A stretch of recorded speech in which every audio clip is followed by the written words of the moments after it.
बंदो प्रणाम करता है। सतगुरु चरण को, करूं सो प्रेम प्रणाम। अशुभ हरन मंगल करन, धनी श्री देव चंद्र जी नाम। श्री प्राणनाथ निज मूलपति, श्री मिहिराज सुनाम। तेज कुंवरी श्यामा युगल को, पल पल करूं प्रणाम। पिया जी को पल पल करूं प्रणाम। प्रणाम सुंदर साथ जी, प्रणाम। सुंदर साथ जी, जैसा कि हम श्री श्रृंगार ग्रंथ कर रहे हैं और 21वें प्रकरण की 120 नंबर चौपाई तक हो चुका है, और आज हम 121 नंबर चौपाई से प्रारंभ करने जा रहे हैं। याही भांत बहु नेत्र संग, करत जंग दो जोर। अब इंद्रावती जी कह रही हैं, जैसा कि अभी आपने इससे पहले वाली चौपाइयों में सुना कि किस तरह से दामदनी के जो केश हैं वो कितने काले हैं, और उनका जो मस्तक है वो कैसे श्वेत वर्ण का है। तो एक ज्योति सी निकलती है, काले बालों से भी प्रकाश निकलता है, और सफेद रंग के उनके ललाट से भी एक प्रकाश निकलता है, और वो दोनों ऐसे लगता है कि मानो आपस में जंग कर रहे हो। तो अब इस चौपाई में कह रहे हैं कि उसी प्रकार से याही भात, जैसे ऊपर की चौपाई में बताया था, तो उसी प्रकार से भू नेत्र संग। अब जो दामदनी अक्षरातीत की भौएं हैं, भौएं कैसी हैं? काले रंग वाली। अब उसमें ज्योति कैसी होगी, प्रकाश कैसा होगा? काला। और आगे जो नेत्र है, आंखों से उठने वाली ज्योति कैसी है? सफेद, क्योंकि आंखों का जो बीच का भाग है वो श्वेत है, पुतली का। तो किस तरह से वो जो बीच का भाग श्वेत है, तो उसमें से श्वेत रंग की ज्योति निकलती है, सफेद रंग की ज्योति निकलती है। कहते करत जंग दो जोर, और दोनों आपस में, एक तो भुवों से निकलने वाली ज्योति और दूसरी नेत्रों की सफेद रंग की ज्योति, दोनों आपस में टकरा करके कैसे ऐसा लगता है कि मानो बहुत जंग, जंग में युद्ध। ये वो युद्ध नहीं है जो तलवार तीर कमान लेना पड़े, ये प्रेम का युद्ध है। जैसे परम धाम में इश्क रब्द होता है, तो वो प्रेम का झगड़ा है कि हमारा इश्क बड़ा है। यानी कि हर कोई ये चाह रहा है कि मेरा सौंदर्य अधिक है, जबकि परम धाम में सबका सौंदर्य बराबर है। परम धाम में वाहिदत है, एक दिली है। तो उसी प्रकार से जैसे सबका इश्क बराबर है, राज्य कोई भी झूठ नहीं बोल रहा, राज्य का इश्क भी बड़ा है, श्यामा जी का भी बड़ा है, और सखियों का भी बड़ा है। वैसे ही हर रंग से निकलने वाला नूर जो है वो अद्भुत शोभा लिए हुए है। तो किस प्रकार से वो अब करत जंग दो जोर, दोनों ही आपस में ऐसा लग रहा है युद्ध कर रहे हो।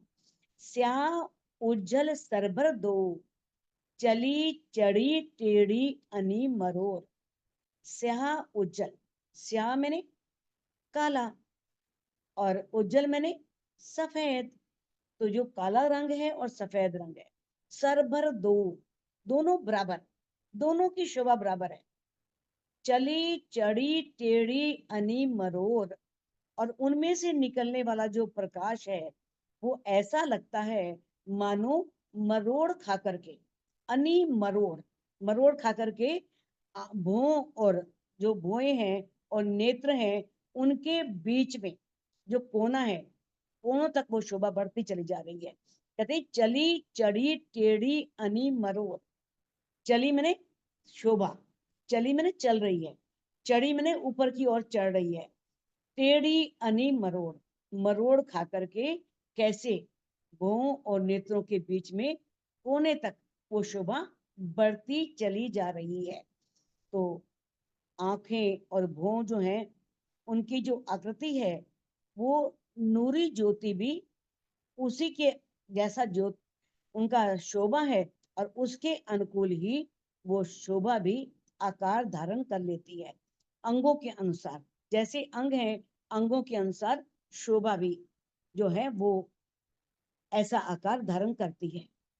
तो अनिया भोग केशन की, अनिया कहते हैं कोने, एक तो भुएं जो है भुएं के कोने, और दूसरे जो दो अनिया भोग केशन की, भो भुएं और केशन मैंने बाल, यानी कि जो उसके भुओं के बाल हैं वो कोने तक बिल्कुल नीचे, नीलाट तले नैन पर, नीलाट कहते हैं मस्तक, ललाट के नीचे, नैन पर आंखों के सामने तक आए हुए हैं। यानी कि भुओं के बाल जो है ना वो इस तरह से बिल्कुल किनारे तक, आंखों के सामने तक, बिल्कुल नीचे तक आए हुए हैं। यानी कि ऐसी नुकीली भुएं हैं जो बिल्कुल आंखों के कोने तक आ गई हैं, इतनी अच्छी नुकीली श्री धामधनी की भुएं हैं। कहते हैं रेखा बांध चली दो किनारी, आए अनिया मिली बराबर।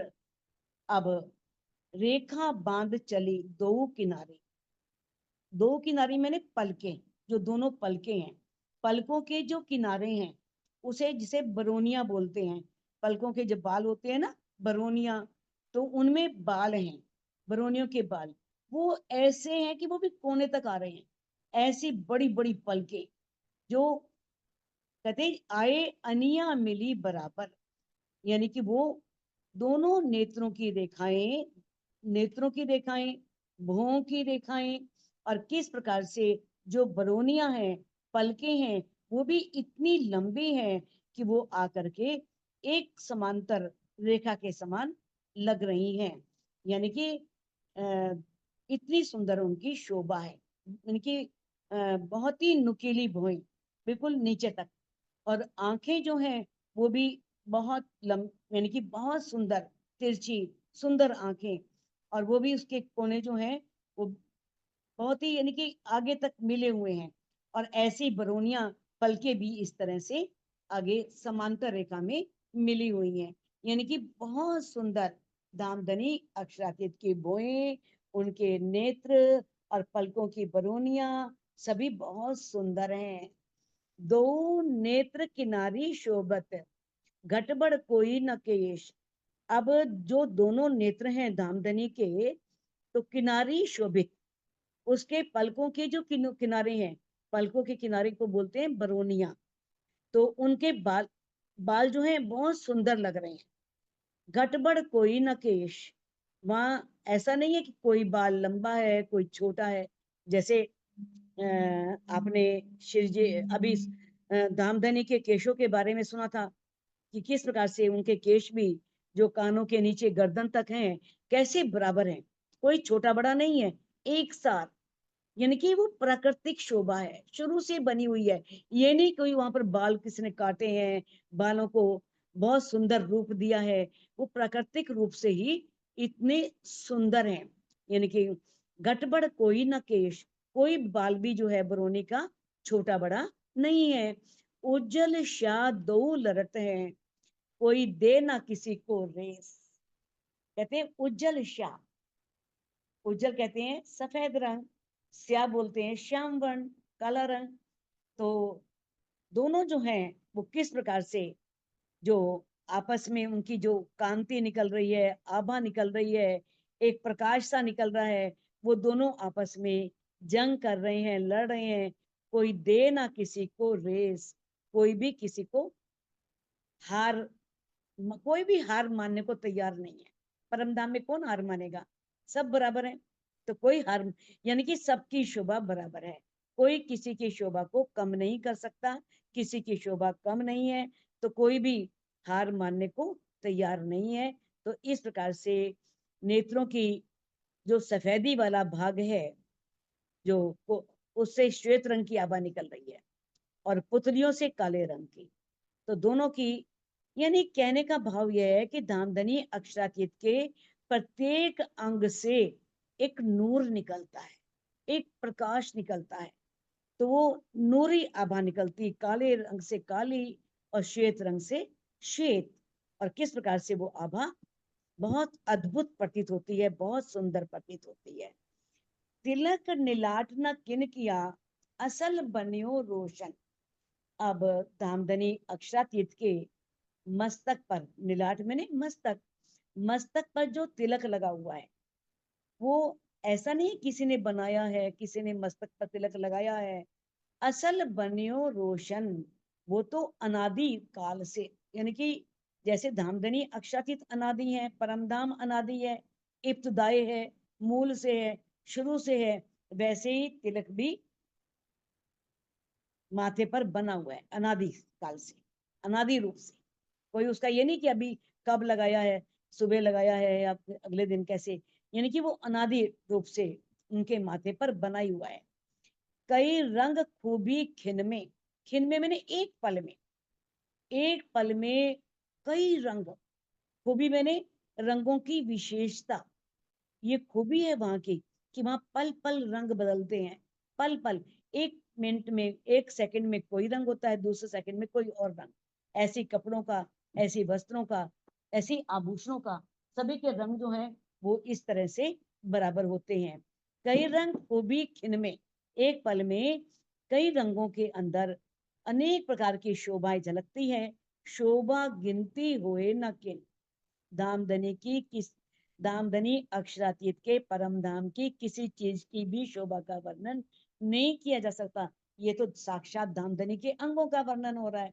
जब किसी चीज का वर्णन नहीं हो सकता तो धामधनी अक्षरातीत के अंगों की शोभा का वर्णन कैसे शब्दों में बांधा जा सकता है, उसे शब्दों में कैसे प्रकट किया जा सकता है।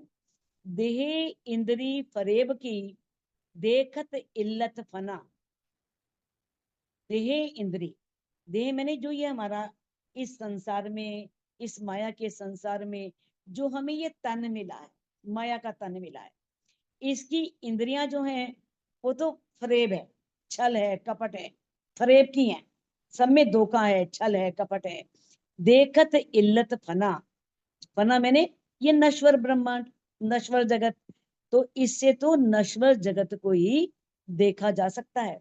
ये हमें कुछ भी ऐसा दिखाने वाली नहीं है, इससे हम इस नश्वर जगत को ही देख सकते हैं।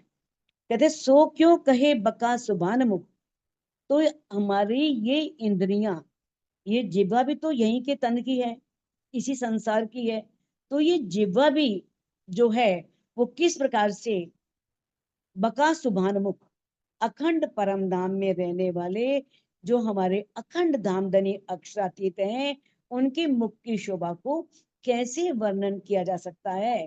कहते हैं इन अंग की जो रचना, क्योंकि ये रचना क्या है, इस नश्वर ब्रह्मांड की है, नश्वर ब्रह्मांड की इस नश्वर जिह्वा से कैसे वर्णन हो सकता है। नासिका हक सूरत की, ए जो श्वास देत खुशबुए। अब जो इंद्रावती जी कह रही है, हक सूरत, हक दामदनी अक्षरातीत, सूरत मैंने उनका जो मुखारविंद है, उनका जो स्वरूप है, उनकी जो नासिका है, ए जो श्वास देत खुशबुए, उसमें से तो प्रेम की सुगंधी निकलती है, इतनी सुंदर प्रेम की गंध निकलती है नासिका से। ब्रह्मांड फोड़ इत आवत, इतरू बास लेत सोए। ब्रह्मांड फोड़, ये सुगंधी जो है वो निराकार बैकुंठ को पार करके इस संसार में आ रही है। ये वही जान सकती है जो जागृत रूप हो, जो जाग चुकी हो, जो उस दिव्य गंध का एहसास करती हो, जिसे वो दिव्य गंध मिलती हो। तो कहते हैं ब्रह्मांड फोड़, जो धामधनी अक्षरातीत की नासिका से निकलने वाली जो दिव्य गंध है, अलौकिक गंध है, सुगंध है, वो ब्रह्मांड फोड़ करके, यानी कि निराकार को भी, बैकुंठ को, शून्य को, सबको पार करके, सबको पार करके इत रू बास लेत सोए। और कौन, जो आत्माएं हैं, ब्रह्म सृष्टियां हैं, वो उसका रसपान कर रही हैं। परम धाम की दिव्य गंध को वो ही आत्मा महसूस कर सकती है। जब हम चितवनी में निकलते हैं, जैसे पाट घाट पार करते हैं, अमृत वन में जाते हैं, आता है ना शीतल मंद सुगंधित हवाएं चल रही हैं, तो जो रुचित्वनी करती है उसे वो सुगंध भी प्रतीत होती है, वो सुगंध ले सकती है जिसकी आत्मा जागृत हो चुकी है। बाकी तो सिर्फ ज्ञान की दृष्टि से है, ज्ञान की दृष्टि से सुगंध लिए जाओ, लेकिन प्रेम की दृष्टि से जो गंध है वो ही रूह लेती है जो जागृत रूह हो। बिन मोमिन कोई ना ले सके हक नासिका गुण। नासिका क्या? धामधनी अक्षरातीत के कोई भी जो अंग है, सभी अंगों में गुण तो समान है, अनंत गुण है, असीम गुण है, अपार गुण है, लेकिन बिना ब्रह्म सृष्टि के कोई भी उन गुणों को ले नहीं सकता, उन गुणों को जान नहीं सकता। बिन मोमिन कोई ना ले सके, मोमिन के बिना कोई भी नहीं ले सकता। कैया अर्स हक वतन सो किया दिल रोशन। तो इसीलिए मोमिनों के दिल को ही तो धनी ने धाम कहा है, अक्षरातीत का अपना धाम बनाया है, उसे परम धाम कहा है। कैया अर्स हक वतन, तो इसीलिए अर्स हक वतन मैंने हक धामधनी, वतन मैंने परम धाम, जो राज्य का परम धाम है, अर्श है, इसलिए मोमिनों के दिल को भी क्या कह दिया है? धाम कहा गया है। हक सूरत की बारीकियां ए जाने अर्स अरवाएं। जो धामधनी अक्षरातीत के जो सूक्ष्म बातें हैं, उनके स्वरूप की जो गहरी बातें हैं, जो बहुत गुज भेद हैं, वो सिर्फ परम धाम की ब्रह्म सृष्टियां ही जान सकती हैं और कोई भी नहीं जान सकता। हक सूरत तो जान ही जो कोई और होए इब्तदाई। अब धामधनी के इस सूरत को, इनके मुखारविंद को, इनके स्वरूप को कोई तभी जान सकता है जो कोई शुरू से हो। कोई था ही नहीं, राजी श्यामा जी और सखियां वहां परमधाम में और कौन है? तो उनके अलावा और कौन जान सकता है? कहते कोई और होए इब्तदाई, इब्तदाई मैंने मूल से, परम धाम में कोई और हो तो जान सकता है, वरना कौन जान सकता है उस स्वरूप की शोभा को, उसके सौंदर्य को, उनकी गुज बातों को। तीन खूने तले नासिका, खूना चढ़ता चौथा ऊपर। अब जो इंद्रावती जी कह रही हैं कि जो हमारे प्रीतम है, उनकी जो नासिका है, नासिका नाक, नाक के नीचे तीन कोने हैं, तीन खूने, तीन कोने हैं, और एक कोना ऊपर वाला। जो चौथा कोना कौन सा है? ऊपर की ओर, जो चढ़ करके ऊपर गया है। तो ये कितने कोने हैं? चार। तो कहते हैं एक खूबी जाने रूह अर्श की, ए जो अनी आई नमती उतर। अनी आई नमती उतर, इसका अर्थ क्या है? अनी जो चौथा कोना है, उस चौथे कोने से जो नोक जो है ऊपर से उतरती हुई आई है। तो इसकी विशेषता को परमधाम की रूहें, परमधाम की ब्रह्म सृष्टियां ही जानती हैं, और कोई नहीं जान सकता इस सौंदर्य को। क्योंकि जो नुकीली नाक होती है ना, जिसकी नोक होती है, वो सौंदर्य का प्रतिरूप होती है, उसे बहुत सुंदर माना गया है। तो मुखारविंद का सौंदर्य और कोमलता, उसके साथ साथ नेत्र और नाक, उसका जो तीखापन है, उसके तीखेपन पर निर्भर है, यानी कि वो कितनी तीखी है, नेत्र कैसे नुकीले हैं, और कैसे नाक जो है वो नुकीली है। तो धामधनी की जो नाक है कैसी है? नुकीली है।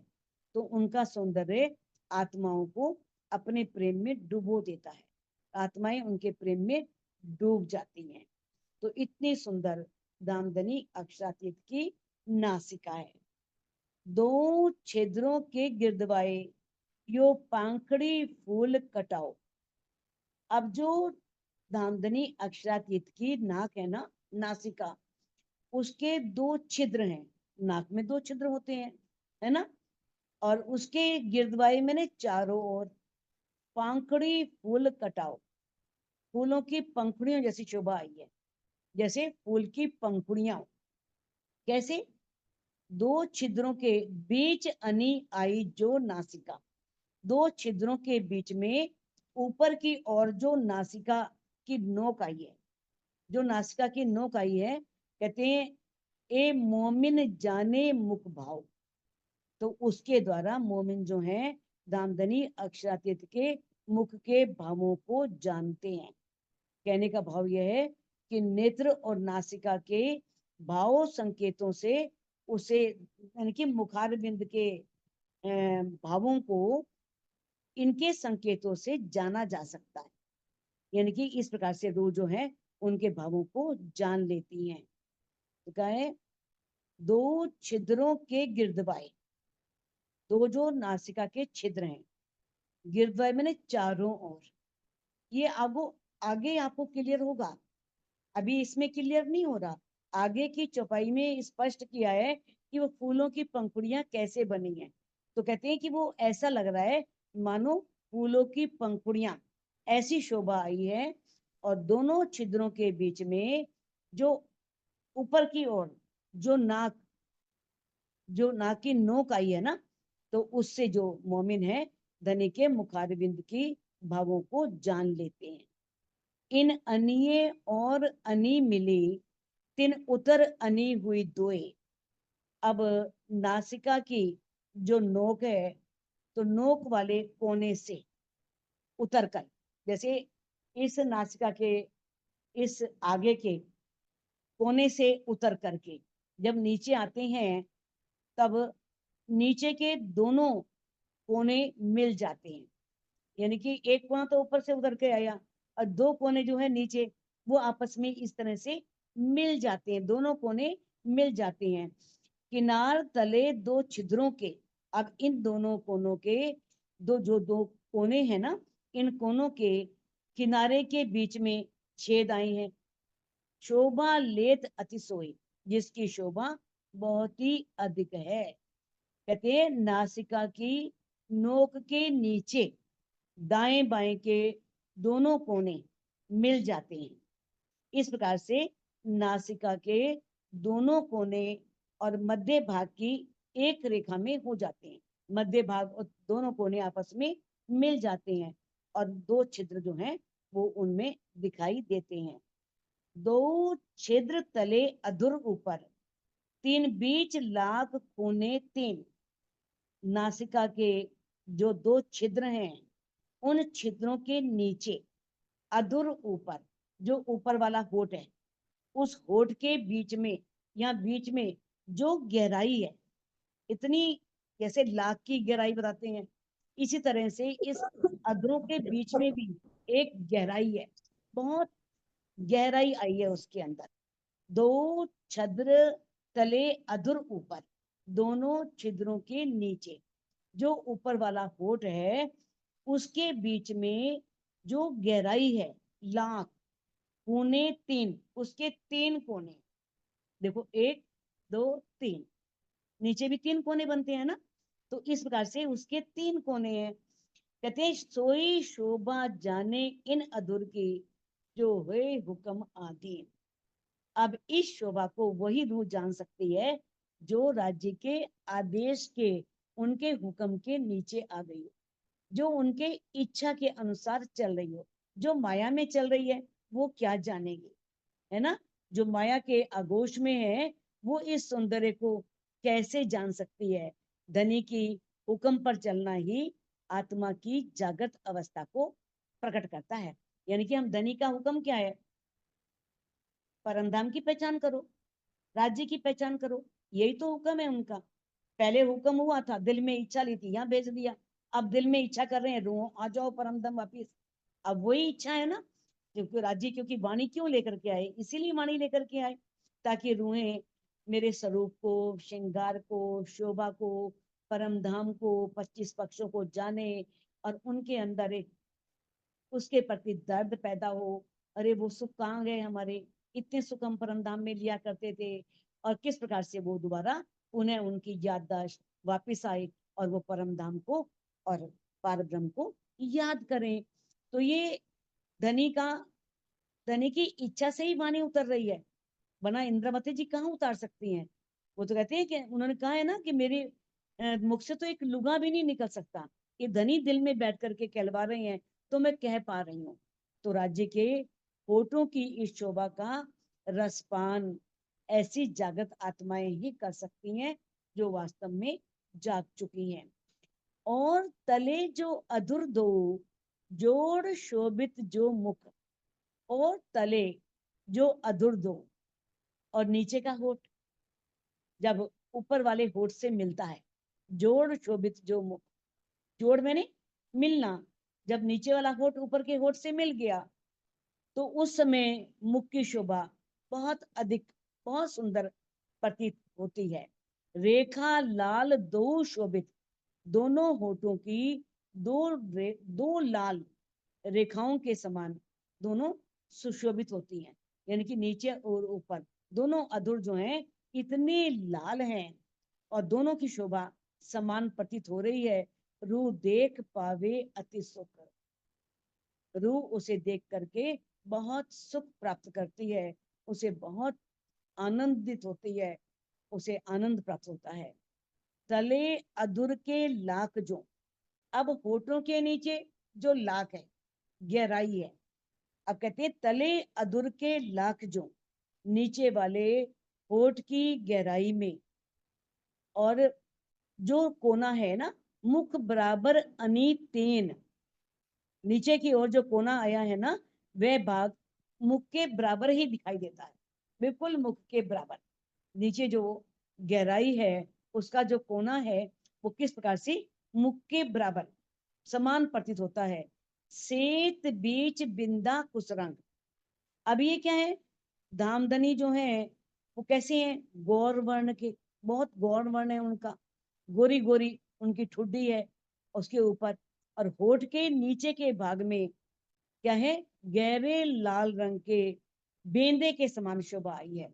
जैसे देखा है ना, आप कहीं हंसते हैं मुस्कुराते हैं तो यहाँ पर एक ठुड्डी पर खड्डा सा पड़ता है, एक खड्डा पड़ जाता है, जैसे गालों में पड़ते हैं खड्डे, ऐसे ही ठुड्डी में भी किसी के खड्डा पड़ता है, तो ये सौंदर्य का प्रतीक है।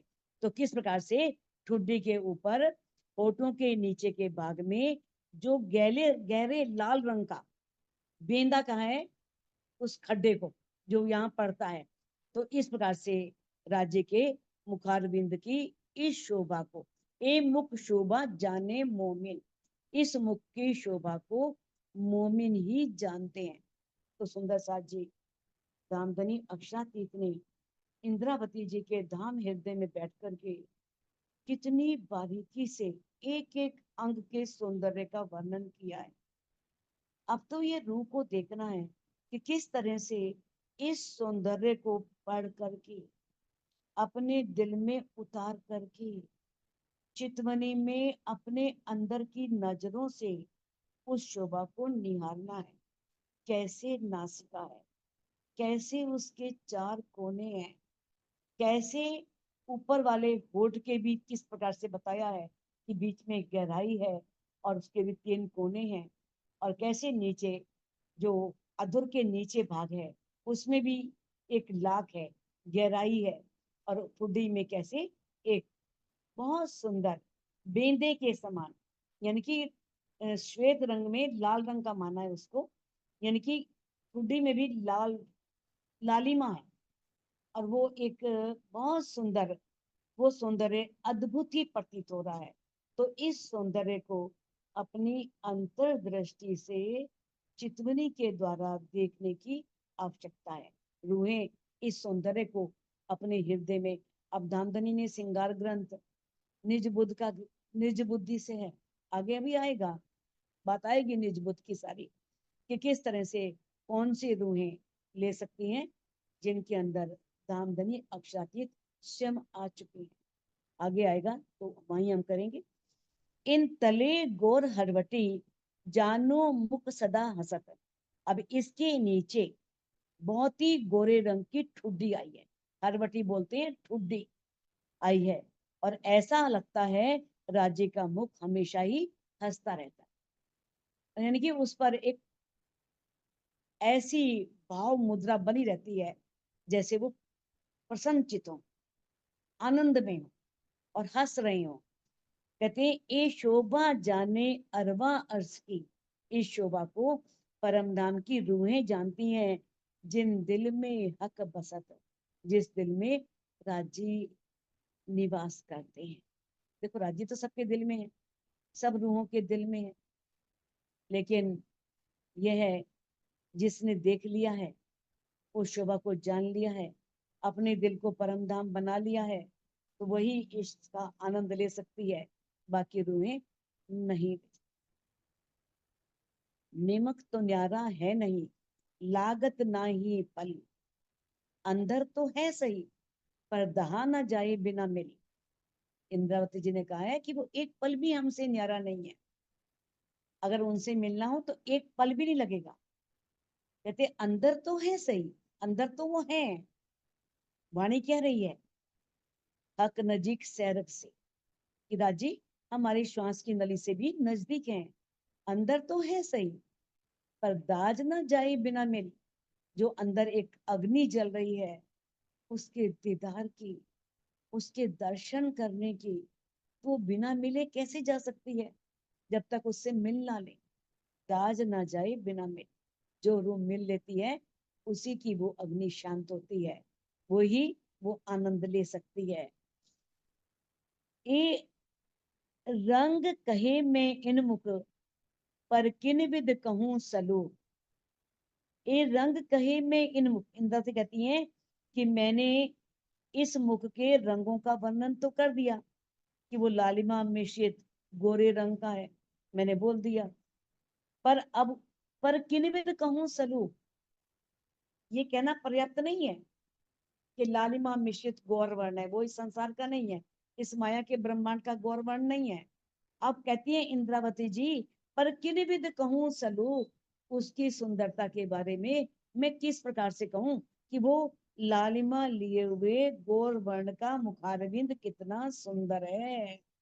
एक करते मुख वर्णन, दिल होत नहीं टूक टूक। इंद्रावती जी कहती हैं कि है मेरी आत्मा, है मेरी रूह, इतने सौंदर्य का वर्णन करते हुए तेरा दिल टुकड़े टुकड़े क्यों नहीं हो जाता, तेरा जीव अभी तक क्यों खड़ा है। किस प्रकार से इस सौंदर्य को जानकर भी तू अभी तक, तेरा अस्तित्व बना हुआ है, तू अभी तक खड़ी हुई है। फिर कहूं हरवटिये से, जो सुध होए मुख कमल। अब मैं पुनः, इंद्रावती जी कहती है कि दोबारा से, फिर मैंने दोबारा हरवटिये से, हरवटी की शोभा का वर्णन करती हूँ। अभी थोड़ा सौंदर्य का वर्णन करना इंद्रावती जी का रह गया है, तो कह रही मैं फिर वर्णन कर रही हूँ।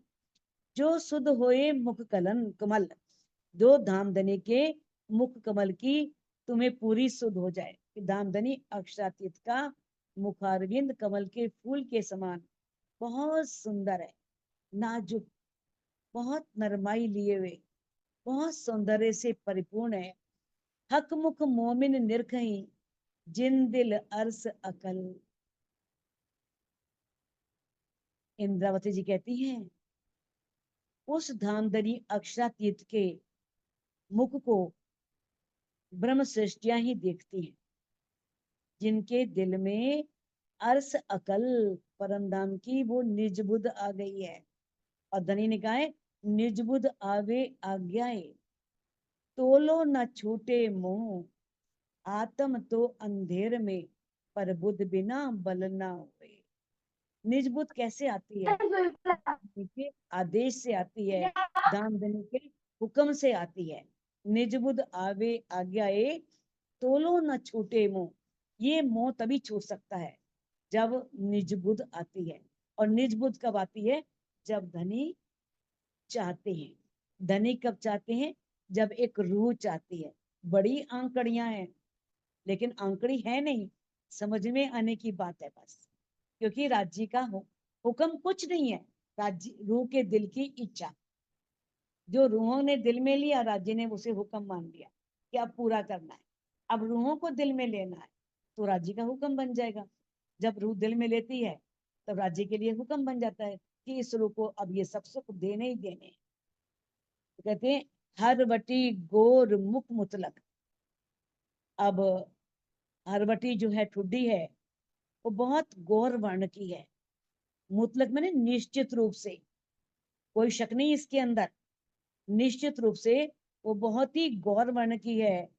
खुसरंग बिंदा ऊपर, बुड्ढी और गालों के ऊपर लाल रंग के बेंदे के समान, यानी कि इसमें भी खड्डे पड़ते हैं, गालों में भी खड्डे पड़ते हैं, तो यानी कि लाल रंग के बेंदे के समान शोभा दिखाई दे रही है।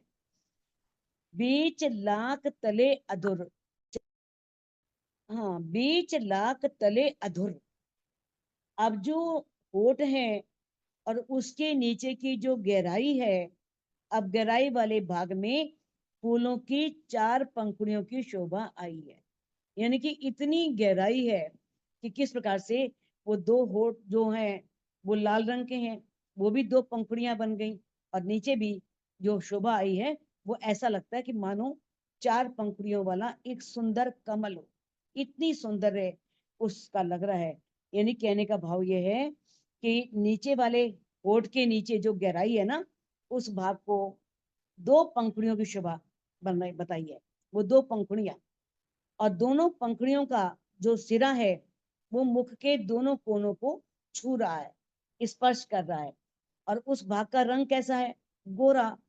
तो इन पंखुड़ियों को गोरे रंग की पंखुड़ी का है, 2 श्वेत वर्ण की पंखुड़ी और 2 लाल रंग की पंखुड़ी, और दोनों होठ के पंखुड़ी के समान प्रतीत होते हैं, जिन्हें लाल रंग की पंखुड़ियां कहते हैं। तो इस प्रकार से ये 4 पंखुड़ियां, पंखुड़ी जानती हो ना, एक फूल की जो पंखुड़ी होती है पत्ती, तो उस प्रकार से वो 4 पंखुड़ियों वाला कमल फूल जो है प्रतीत हो रहा है। 2 लाल रंग की पंखुड़ियां हैं और 2 श्वेत वर्ण की पंखुड़ियां हैं। जोड़ बनी 2 अधर की, निपट लाल शोभित, दोनों लाल होठों की जोड़ी बहुत ही सुंदर दिखाई दे रही है।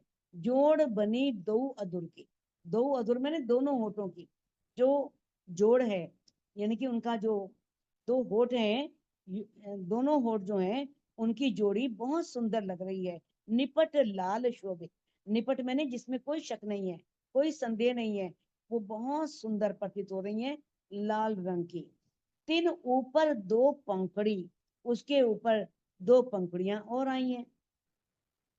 कहते हैं हरी नेक टेढ़ी भई इत, जो टेढ़ाई लिए हुए हैं, और टेढ़ी भई इत, जो टेढ़ाई लिए हुए हैं, तो उनकी शोभा अद्भुत प्रतीत हो रही है।